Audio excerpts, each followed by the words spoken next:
Hello, I'm Colin. And I'm disgusted by the antics of the USA supporters at the Ryder Cup.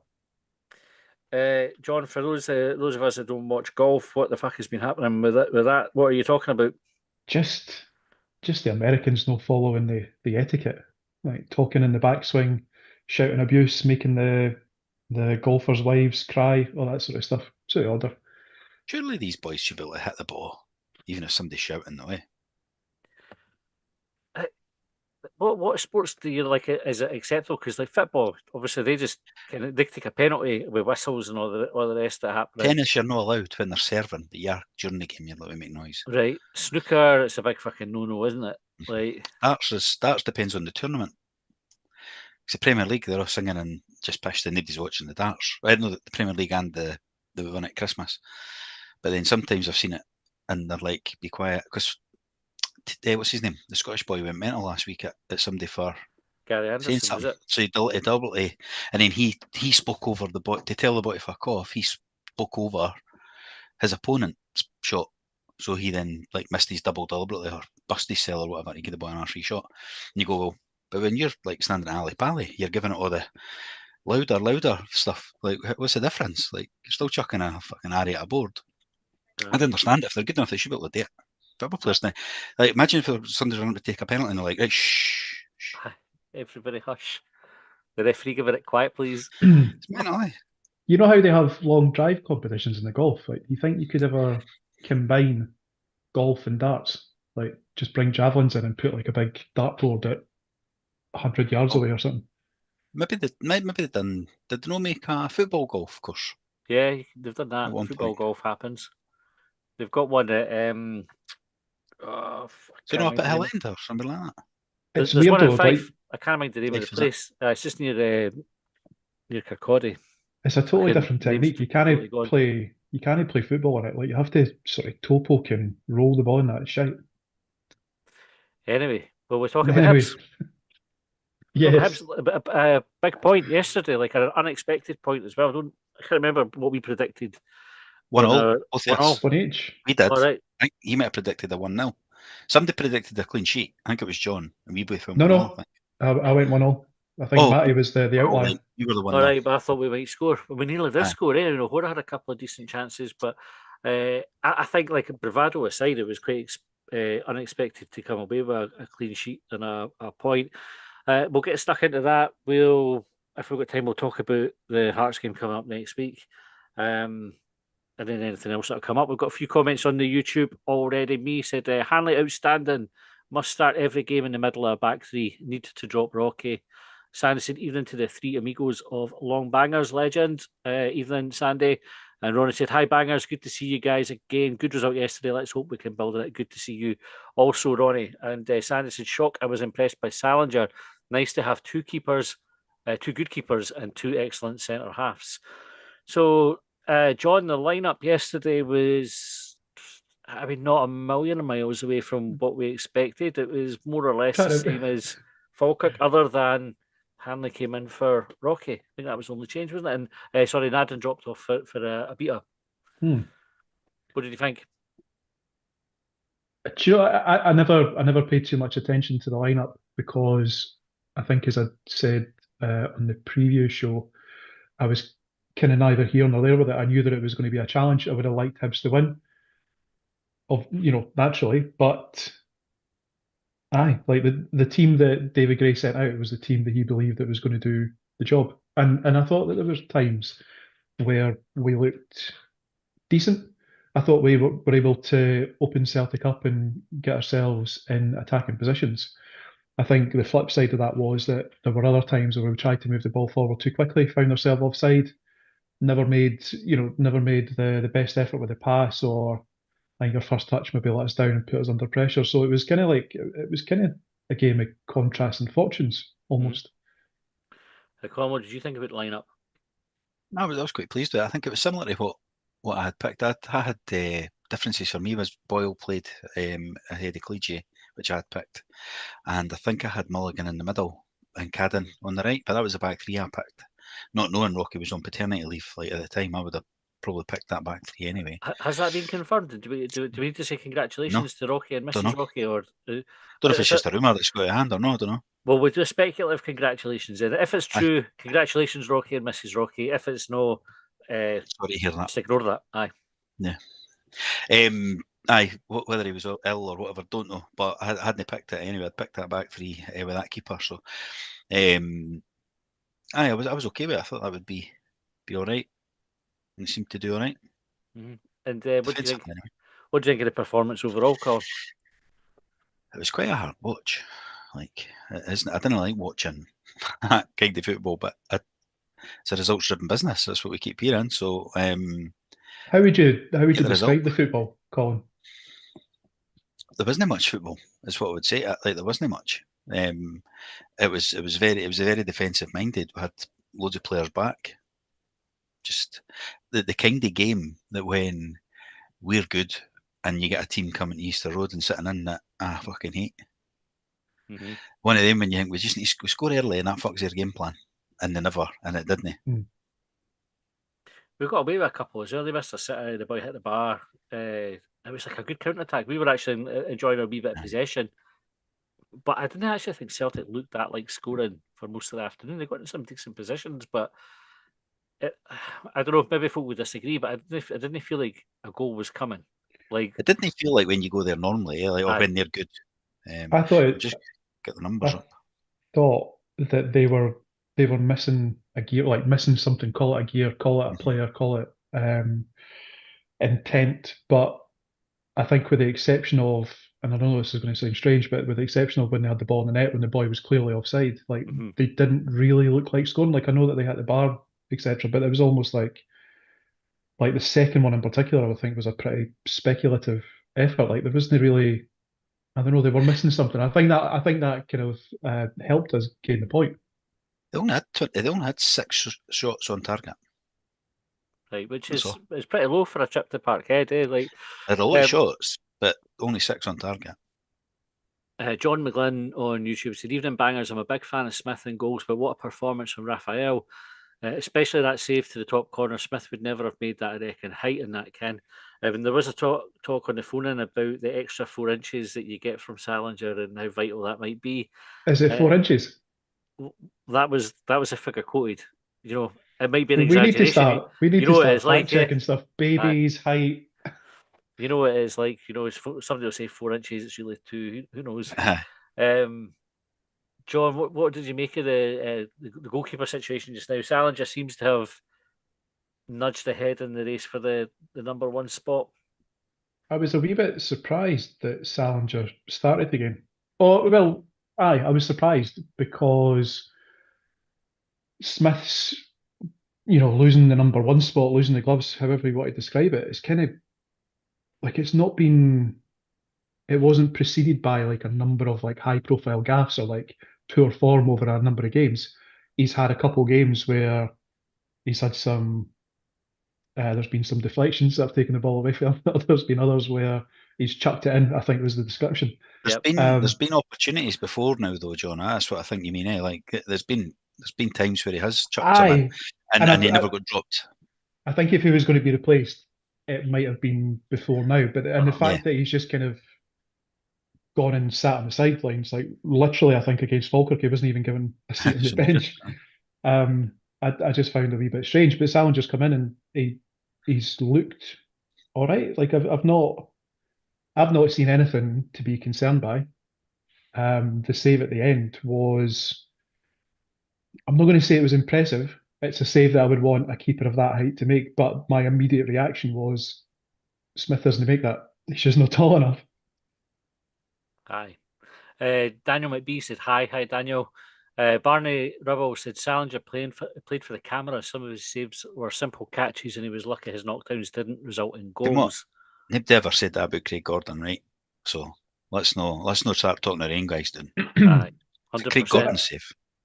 Aye. Should we talk up, like, I think I've maybe alluded to this previously, but I definitely said this to you, Matty, at the football recently. Like, I kind of trust the players in the positions to make the decisions that they're expected to make.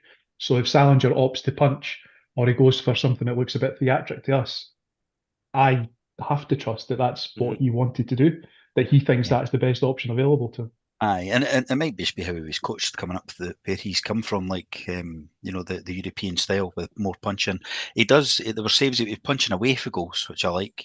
He's not punching it down the middle that we've seen other keepers do. But the other, I think where folk will start getting on his case is he doesn't come off his line, it crosses. But I'm all right with that if that's the plan and the defence are aware of that and everybody knows their job. I mind having a conversation with, or being involved while Daniel McBee's dad was preaching to the masses, and it was about Graham Stack. Like, it doesn't matter if he stays in his line. The defenders know he's not coming for it, so we need to deal with it. And I'm all right with that point of view. And as long as everybody knows that's what's happening, I'm staying on my line. That's fine, because I think it adds confusion when a keeper comes and doesn't take it, or all that as well. So if you're always staying, fine. When it's inconsistent, that's when the carnage happens, isn't it? It's like you need to know what your keeper's going to do. Daniel said Sallinger kept us in the game. Phew, good saves by him. I think he was only playing him because it was Celtic and Smith, who is smaller than him. I don't know if Gray will be too bothered about the height thing. I think Gray will just go with whichever keeper he thinks is going to do it. But looking ahead to the derby, Sallinger keeps his place for that game. Would be surprised if he didn't. Now after a clean sheet, would be surprised if he didn't. I don't know how I can define consistency, but what you want is a bit of consistency. You don't want any sort of chopping and changing. And I don't know if now that's if we now have a consistent number one after 3 games. It certainly feels it. But at the same time, if Sallinger catches the flu or he chucks one in training, then how would you feel if you were to see Smith line up at number 1 next week? I'm fine with Smith playing if Sallinger's not available. Like, I think they're both good goalies. Like, completely fine if Smith has to come back in. I just don't think you're going to change Sallinger if now he's got the gloves, unless he's making a load of mistakes. It's not going to just be one mistake, because that's not what happens with keepers. It didn't happen with Bursick, and it never happened with Smith. So I think I would, but if he has to come back in and play at some point, or when he has to come back and play, I'm not going to be complaining about it, because he's done a great job for us last season. There was something in the Observer, I'm sure, in midweek where Gray was talking about players making mistakes. Like, I don't know if either of you saw it, and I'm definitely misquoting it here, but my recollection was I'm not just going to drop someone after they make a mistake or after like one bad game. Yeah. So, and I think you need that though. Like, I think if you're a player, you need to know that your manager backs you to make a mistake. Because you're going to do that, and you can't have players playing scared to make a mistake, because they'll underperform. So there need to be some allowance. It can't be one mistake and you're out. It's when it happens consistently that players should get dropped out. In front of Sallinger, we had Grant Hanley come in as well. A lot of chat about his performance. So a quick sort of scan through the Twitter comments and the match thread on the forums. Hanley seemed to be sort of widely considered as man of the match for it. Colin, what did you think? Scotland Hall of Famer, how do you think he did, and what did he bring to the defence yesterday? I just thought, it's not nothing that I didn't expect, right? Like, it was, you didn't play that at that level he's played at that many times for Scotland without having something about you, right? As much as folk think when they see him play against Germany and maybe somebody runs past him that he's shite, and you go, he's playing against Germany. Like, I think he's clearly got to be a reasonably good player at this level. Like, and he's showed that in the games he's played, I think, already. What I saw for him yesterday was, I suppose, quiet leadership. Like, he wasn't balling and shouting. He was in the referee's ear a lot.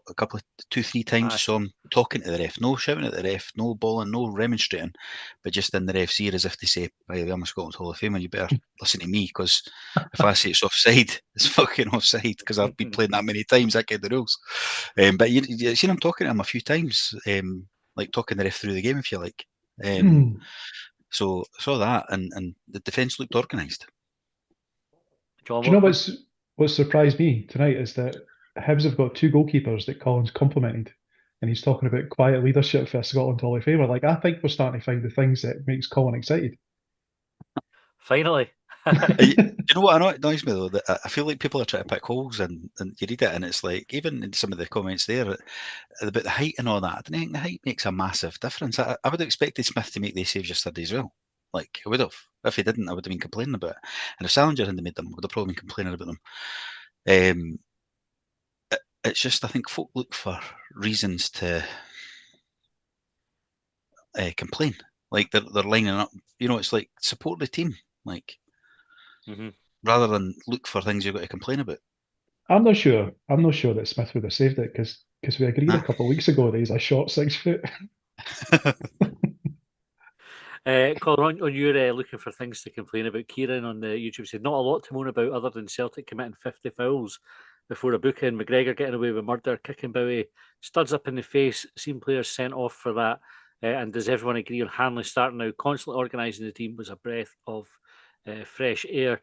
It wasn't just Hanley that we changed. Obviously, O'Hara came back into the team. Iredale. So we had Iredale and Obita on the left hand side. So let's talk about the left hand side first of all, John, because that was the side we pinpointed in the preview as being like probably the easiest one to sort out from a defensive point of view. Nicky Cadden dropped out. Do you feel that we saw the benefit of that in the defensive performance yesterday? Aye, like we had a clean sheet. Like I don't think Nicky Cadden was to blame for Hibs conceding however many goals we conceded in the last few games, but we we agreed that Hibs needed to be tighter, and we agreed that Obita was probably a better option in that position than Nicky Cadden, which probably comes back to what we said previously about and what Gray described as being horses for courses. I think there seemed to be quite a bit of quiet praise for Jack Iredale. Like a few folk could say, like we've got Iredale back. What did you think about that? Well, funny you say that. Colin, I'll get your thoughts in just now. But Donna has just commented on YouTube saying Iredale more like himself yesterday, and Colin Green Tea agreed with you. Too many Hibs supporters aren't happy unless they have something or someone to moan about. Iredale, Colin, to answer John's question, what did you think? I thought he was good. There was a few times he gave the ball away. Like easily though, again, and that's what I'd like him to stop. But defensively, he was good, and he was getting some blocks in, and he was getting back, and he was in that defensive line, so he was solid. But I think two or three times he played a really good ball up, but 2 or 3 times he gave a really bad ball away, and it was just like cutting out the mistakes because they didn't cost us yesterday, but they put us under pressure at times when we really just want it. But I get he's trying to pick a pass rather than just launch it clear as well. So I'm not, I get he's under pressure and he's just back in the team. He's wanting to make a mistake, but he's, and it wasn't like every time. But I just think there was you could get punished. You get punished for that in the end if that happens too often. I can't remember them specifically, Colin, but the balls that he gave away were they wonder balls that he was trying to play that just was never on, or was it? No, I didn't think so. They were like, he was obviously in the defensive position, and what he'd done was knock it up the channel a few times, up to whether it be Obita or Bowie pulling over, and they were just similar to that. And it was just that he never caught he never got the bend on it or whatever, and he just kicked it straight, and it went straight to the Celtic players. There was definitely 2, but I think 3, but definitely 2 that I remember.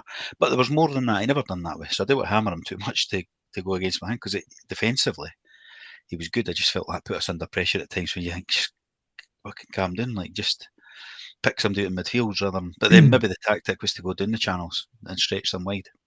I wonder if that's what I'd suggested at the start about better first touches, better passes, not finding ourselves offside when we did manage to relieve a bit of pressure for Celtic's attack.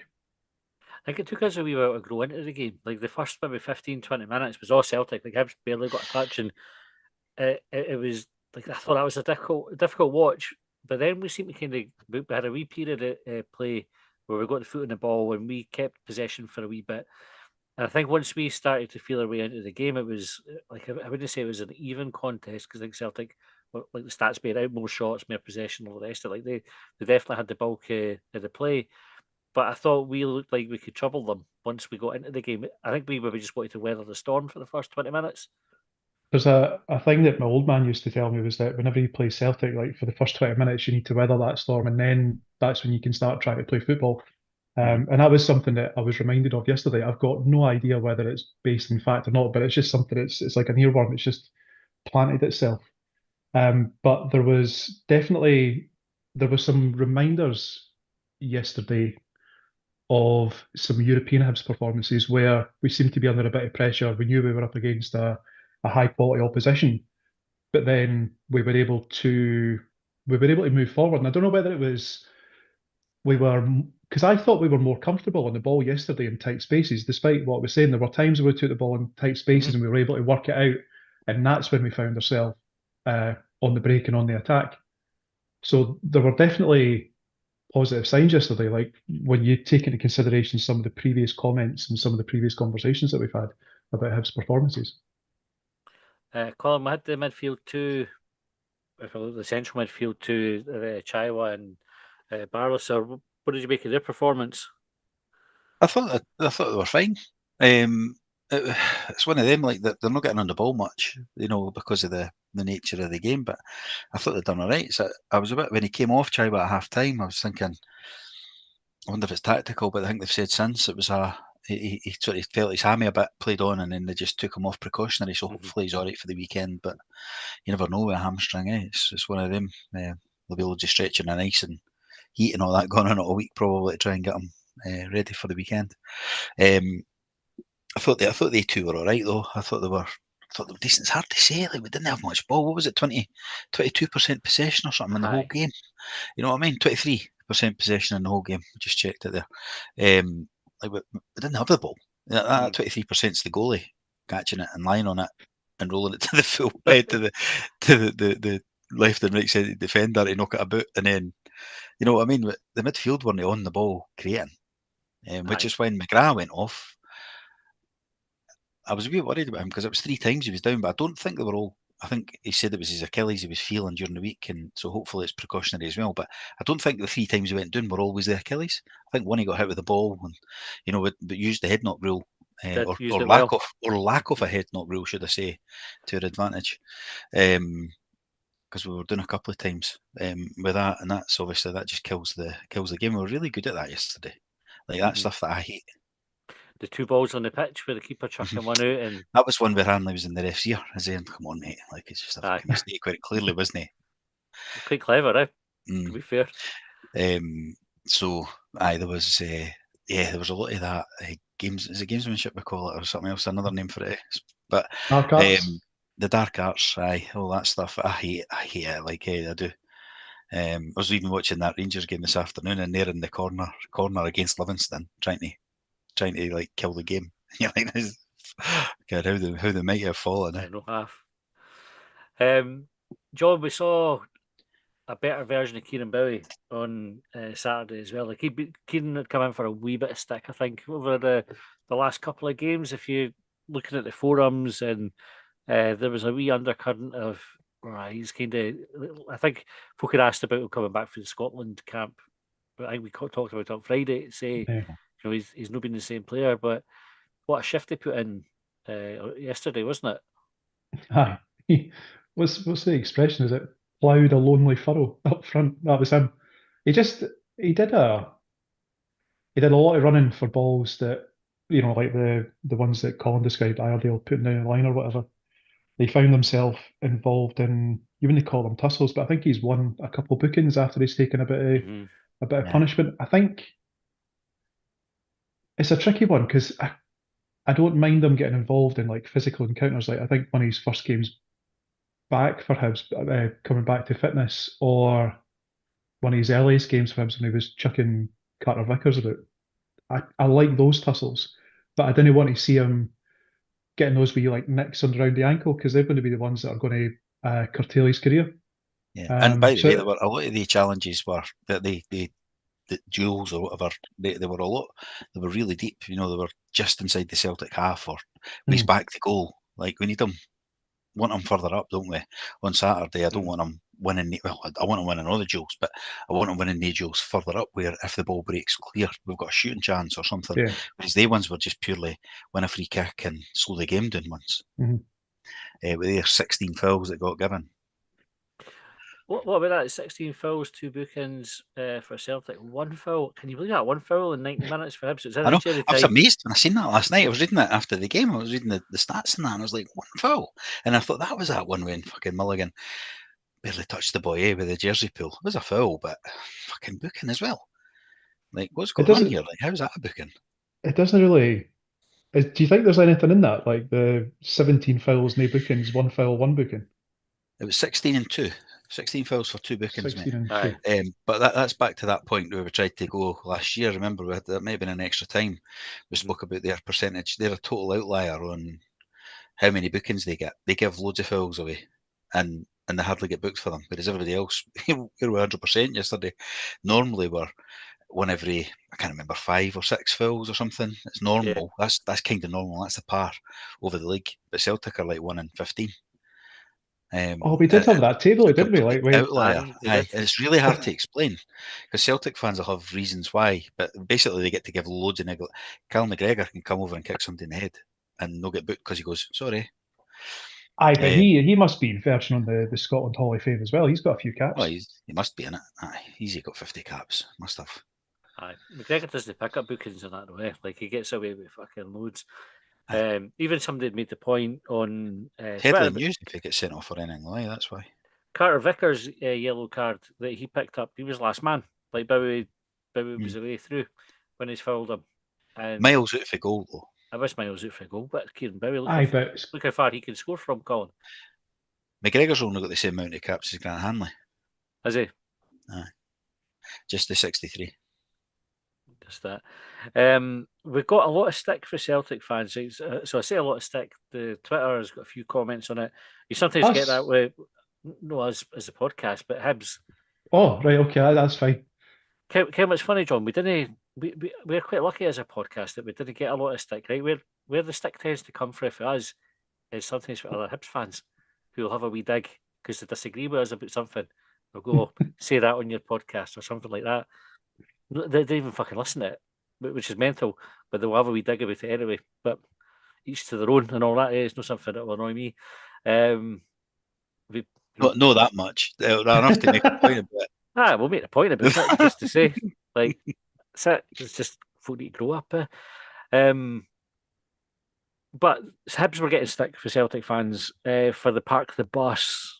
I didn't feel it was like a total park the bus performance. So I thought we showed some attacking intent, and probably Colin O'Hora could have had a couple of goals. He definitely could have had one just before half time. It kind of broke to him, and I think it looked like it sort of hit his shin and scooped it up over the bar. Not the player you probably want in that position, but it is a corner and it's just a scramble. Yeah. So you'd hope that anybody would put that away, but it's centre half finish there. Have we confession time, but have either of you ever been in that position in any type of football at any sort of level and missed? Oh, aye, definitely. Like missed us at 100%. Aye. That's how you didn't get 1.0 XG. Aye. No. You look at the there's wee clips, isn't there? Like, there's clips of folk missing sitters in that. It's exactly that. It's why you get a 0.9 XG. No, that's just a 1. All right, let's not take it doing a pseudo scientific route. Let's know. Right, a couple of talking points on Twitter. First one's for a Celtic. This is what I mean. First one's for a Celtic fan, so I'm just going to ignore. No, what is it? I don't know. I've just lost it, Colin, because I was like, I'm not reading that in. One, how bald David Gray is. 2, how many spoons were burned in the away end. And 3, how incredibly shite Bowie is. That was a Celtic fan. Oh, well, that's I mean, 1 for 3. Keep your money in your pockets as usual, innit? I can. I take it that, like, kind of the spoon burner thing. Has he seen the Celtic support? Like, it's obviously doesn't go to the games. He's obviously like kind of must stay in his house and no look at Celtic fans. Well, there wasn't much. There wasn't much Celtic support yesterday. There was a lot of empty seats. Alan Devlin, I think Celtic fans would leave the bus outside the stadium and try playing a wee bit of football. A wee bit salty there, Alan. Dry your eyes, mate. Couldn't they keep getting fucking fouled every time we try to get the ball in? That's it. That, by the way, that is Celtic's tactic to stop teams playing. They just foul right away. George Clark said some mortar holding the defending together, colour missing elsewhere. Ryan said, take a point. More pleasing was the clean sheet. Need to get Mulligan in the midfield. Feel we don't get the best of him at right wing back. Right, how do we get Mulligan into the midfield? With the current squad of players that we've got, A, do we want to, and B, how do you do it? Is it after the injuries that we had yesterday? losing Chaiwa and McGrath. And then I think did we opt to bring Cadden on? I can't remember if that was in response to Cadden came the on for midfield Chaiwa. changes. Did Cadden came on for And Chaiwa, so that was Mulligan moved in. And Mulligan moved in to replace Chaiwa, effectively. I think I asked this on the preview show, which was around McGrath, and I'd asked the question, like, is he working? Is he the thing that's stopping the like last season's team from performing at the same sort of level and the same sort of way? Are we trying to be, I don't know, play too much football, for example, and we should be more direct? And yesterday we saw it was unfortunate for us in losing Chaiwa and McGrath, but could that be the catalyst that forces a shuffle in the team that gets a better Hibs side on the park? Well, there was that chat last season, wasn't there, Colin, that David Gray was forced in, and it's not a theory I subscribe to, because there are, I think, easy like 30 formations a manager can pick, other than the one that they're playing at any given time. But that sort of theory stuck, that Gray stumbled upon a 3-5-2 that worked for him, and then that was it. We never looked back. With McGrath going off, and Chaiwa potentially being unavailable, Rocky dropping out the team, Smith getting dropped for the cup game, and us putting in a performance like that, are we any closer to stumbling upon the right formula? I don't think he changed the formation yesterday, did he? It's hard to say. They had us lining up with a 3-4-2-1. Aye. But I don't care if that's how we actually played. It's hard to tell because we were really deep. But I think so the question is about Mulligan in midfield. I think they kind of need to probably decide on what his best position is and play him there. Because it can't be any good for him flicking back and forward like that, a half each, or 60 minutes, 30 minutes. Because he generally plays in 90 minutes, but he doesn't play 90 minutes in one position. He's always got a split between the two. I've not seen loads. What I like him at right wing back though, as much as I know he's played a lot there for Dundee, and he kind of came up through as his sort of trade, if you like. He has impressed me more when he's been in midfield for us. But see on Saturday, if everybody's fit, I wonder if he would go with Barlas or Chaiwa and Mulligan in there in a hard-working three in the middle, and McGrath would sit out. But other than that, I would probably pick him ahead of Barlaser in midfield. What impact do you think there might be if we don't get Mulligan into like an established position where he properly stands out in terms of resale value at some point in the future? Because the chat about him previously was that he had I think it was a higher ceiling than McCowan, and we presumably want to realise that at some point in the future. So I think the bigger issue is not so much the resale value, it's in planning the squad and in the recruitment. I think what you do is you count Mulligan as a right wing back, and more than adequate one, and so you didn't necessarily look for a replacement there. But what we really want to be looking at is how do we improve that position, and so that we didn't have to play Mulligan there. I think that's where the issue comes with him. I think even if he stuck as right wing back and played there for like an extended period of time, he would show he's good at it. But I think his potential is higher in the midfield. The only thing is, I think he's more solid, and we saw it yesterday. Like, Celtic didn't get a lot of joy down our right hand side, because Mulligan, I think, is better than Chris Cadden in the defending side of that position. No, but Cadden done all right when he came on. So I think it's trying to find that balance. I think that's where the issues comes with just saying, right, move Mulligan into the middle and put Chris Cadden, because Chris Cadden, I think, has struggled for form a wee bit. Although I would definitely trust him in the derby. I think Chris Cadden normally plays pretty well in the derbies, so I didn't really have any qualms with him coming in for Saturday. If that's somebody brave that's willing to go and take that's willing to take the throw-ins and getting punched in the back and all that when you're doing it. That's who needs to be out in the full-back positions. Fat Giraffe said, have the rules changed? Carter Vickers only booked for scything down Bowie when he's the last man. Where's that Zinchenko boy when you need him? Hans said, big Hanley, outstanding, body on the line defending. I has a hammer, said, we're hard to beat, probably not far away from those draws turning into victories. Seems to be a mental state of mind thing more than anything else, maybe. We have become a bit of a draws specialist team, Colin. Right, apart from the obvious scoring an extra goal, How do we break that mentality from unbeaten run to winning run? Well, so the obvious is score more, but the actual what would have helped us. This would have been seen as a good result yesterday. I've seen some folks say we need to stop these draws. They've got to harm us at the end of the year. It's like a draw at Parkhead, mate. Like what we needed to let less in. I think we're scoring. We've scored 2 goals a game in that. Like we've just we've let 2 in. That's been half the battle. There's been a few 2-2s there. So if we'd let 1 less goal per game, we'd be we'd be top of the league. John, what do you think? So I think. Sorry, Colin. No, I was just going to say that's it. Like it's no all just about scoring more. Do you think it plays on your mind though, John, when you've got an unbeaten run that you start to think like a draw's all right because it keeps that record? Nah, I'm not buying that at all. I think Do it you did know when what? Arsenal were doing it. When Arsenal done the season, they were then just trying to get the numbers up. They drew loads of games in that second season, I think, when they started going unbeaten in it because they were trying not to lose the record, and it almost gave them a breath of fresh air when they did. Lose Because one. there No, for must be us a here. point.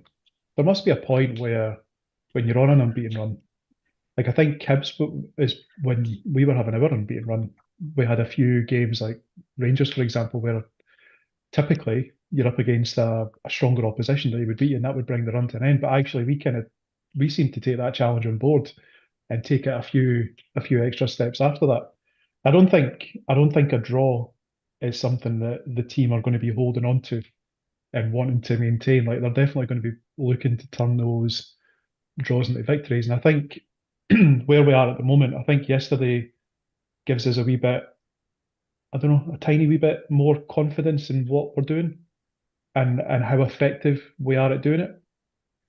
Whether that turns into a victory against Hearts or not, I don't know. Like if it was to be another draw at Tynecastle, say la vie, I would take a draw there. I know Colin would. No, I would all take a draw at Tynecastle.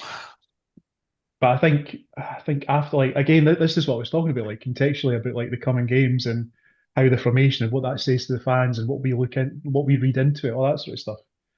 I think there were lots of positives yesterday that suggest that streak of draws is going to come to an end sooner rather than later.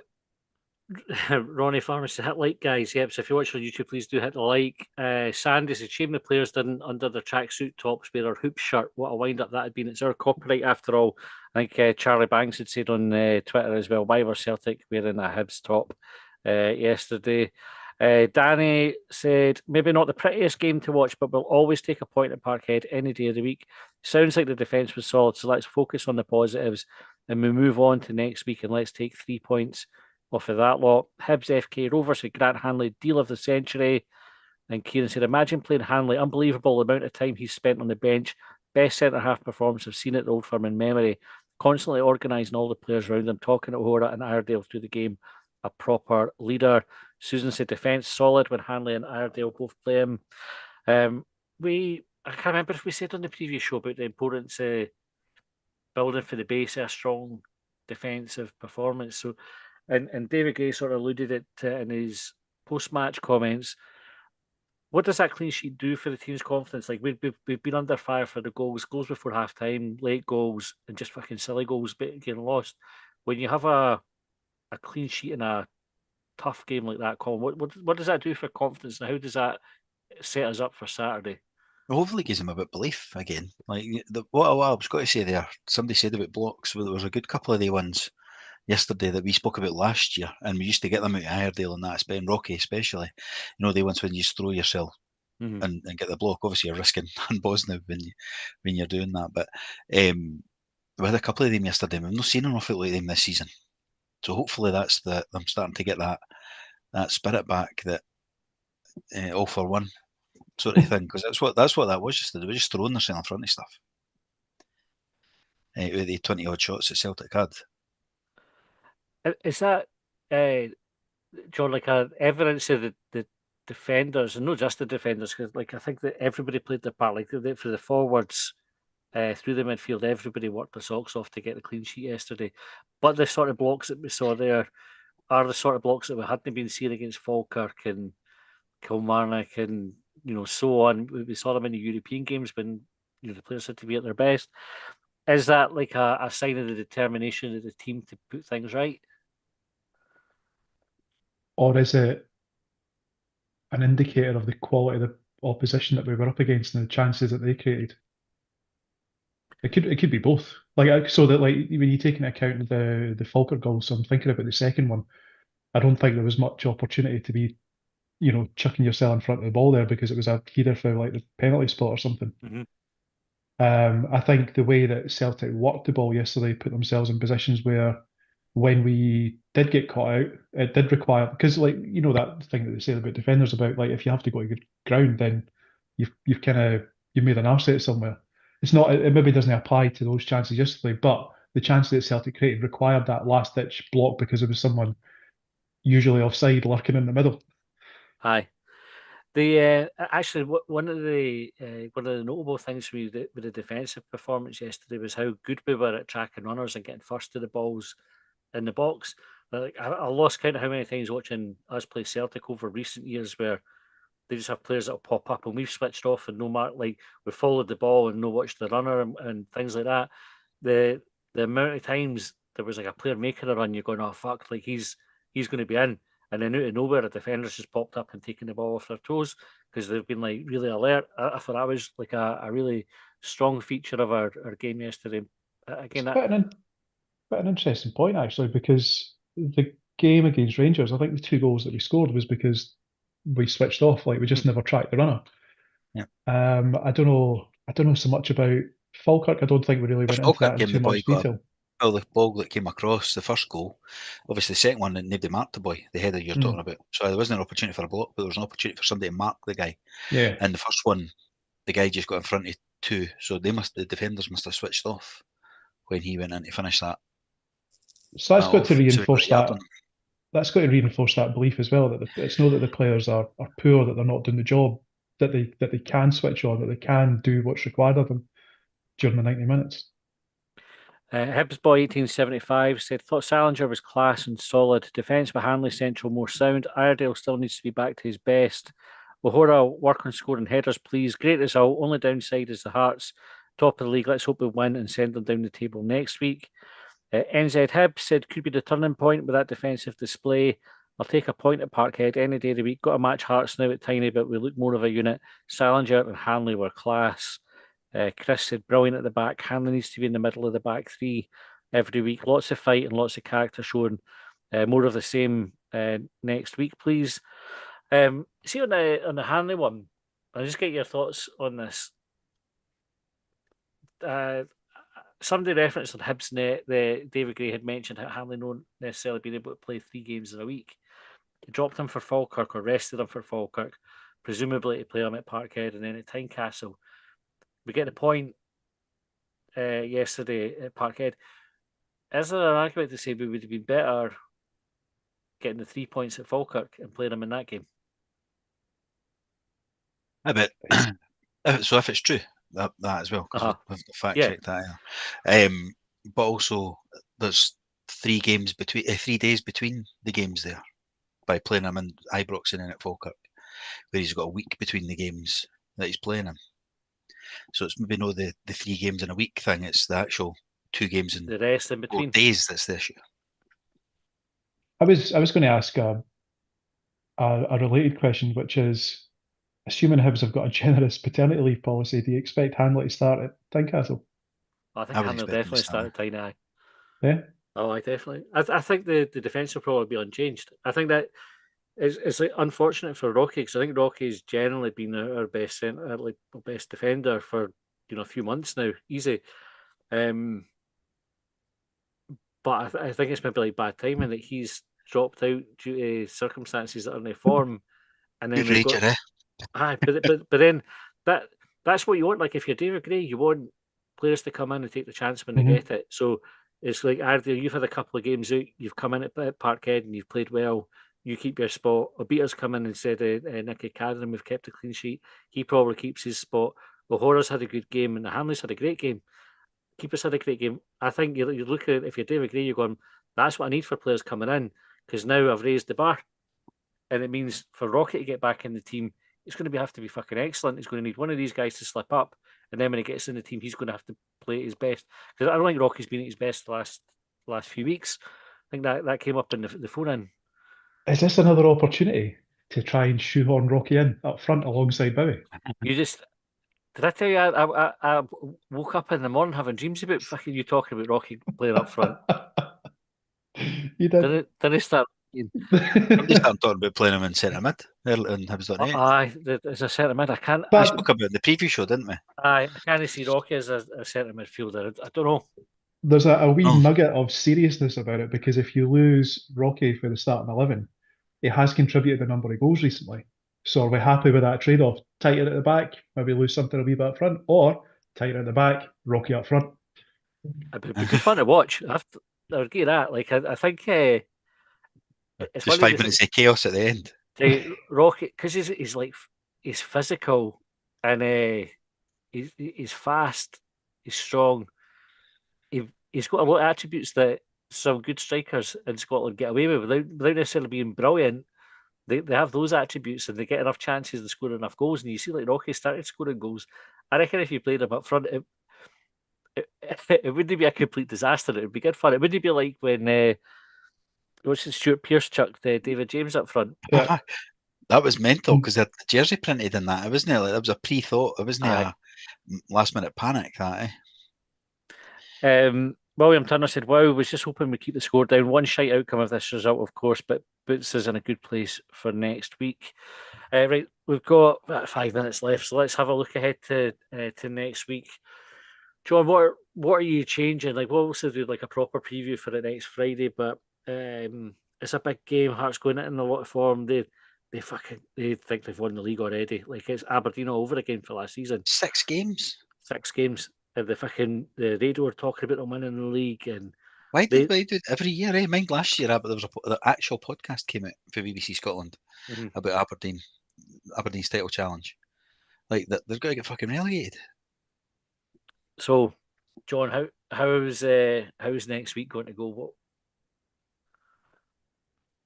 I don't know. Like I think so. One of the first things that came to mind with I think Hearts are unbeaten in the league so far, and because they're very excited at the moment. Let's say I can remember what was it? Was it 22nd October 2000 and whatever it was when they came to Easter Road, and it was the You're Not Unbeatable derby. So I would really like if Hibs were to win at the weekend that is sung again. I would do unspeakable things for that opportunity. Colin, what are you thinking about it? I don't know, it's just brought back memories of that unbeatable derby though. I didn't go because I had a season ticket and I fell out with my wife in the morning and she grabbed the season ticket and fucked up. I went to the game. I had to listen to it on the radio because it wasn't even a tell. It was a Saturday 3 o'clock. Couldn't get a ticket. I was trying to get a ticket. I was trying different places Saturday lunchtime, thinking how the fuck do I get my hands on a ticket? Never thought I'd just apologise. No, she was away. She was away. Right. That was that. There was no even fad. She was like, "Aye, fine. We'll see you at 7 o'clock." So I listened to it on the fucking radio. What was the question? That just don't look through me. I remember that. Just memory. How do you see it going? I think I don't know much about Hearts this year. I know they've won a few of their games and they drew one of them as well. And that was after, I think we're 3-0 down. I remember yesterday when we were talking about Motherwell and I was saying that they were sort of reminiscent of the Mowbray side when chucking away big leads in that, forgetting it was at the Tynecastle. So I don't know. It'd be good to test them because I don't know if they've had much of a test yet. Like they've played a shite Aberdeen team, they've played a shite Rangers team, and they got away with that one. You know, with the decisions going their way. Aye. They've played a Motherwell team who are sort of in transition to start to play good stuff, but they're still chucking goals in at the back because of that, and drew all their games up till yesterday as well. Motherwell, I think. They drew with Dundee. Was it a draw they got with Dundee United, or did they beat Dundee United? And Dundee United were just after the European game.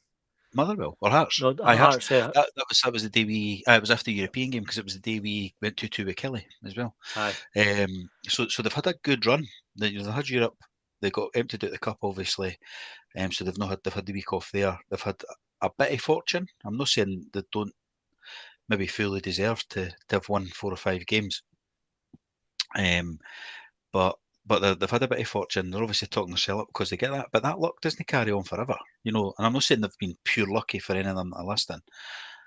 but there's elements of luck. The Shanklin goals at Ibrox, for example, coming back 3-0 to 3-3 against a team, getting Aberdeen, as I say, when Aberdeen are shite, but they were really shite at the start of the season, totally no ready, because they weren't in Europe by that time, and they had hardly played their pre-season game. So I think they've been fortunate, and I hope we can go and put in a sort of performance like maybe yesterday, but a bit more intent, or one of the European games performances.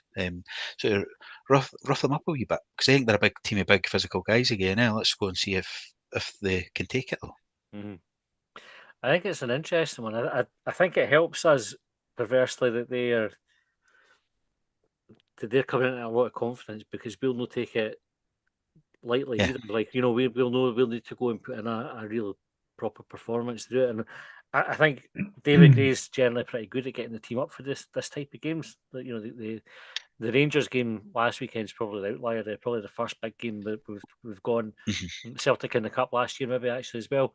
So he's maybe got a couple where he's got wrong, but for each of the derbies that he's had, the team's turned up and then some. And I would expect the same on Saturday. Like I say, we'll preview it properly when we do that on Friday after we do the phone in on Thursday, which I'm sure we'll have plenty to talk about there as well. But we'll wrap up there for this evening. Thanks to everyone who's left comments. We've got too many to get through as usual, so apologies if you've asked us something and we've not got to it. We'll be back for subscribers tomorrow with extra time. If you'd like to subscribe and support the podcast, you can do that right here on YouTube by clicking the wee join the channel, or you can go to Patreon and you can sign up there for either the ad-free option, which gets you the free-to-air content but without the adverts, or the long banger subscription, which gets you the subscriber content as well. Go check it out. You can have a look as a free member on Patreon as well, and you'll get access to our weekly newsletter, The Banger, the second of which went out this Friday, and some excellent stuff in there, so go and check it out. Right, that's all we've got time for. Thanks for tuning in, and we'll see you next time.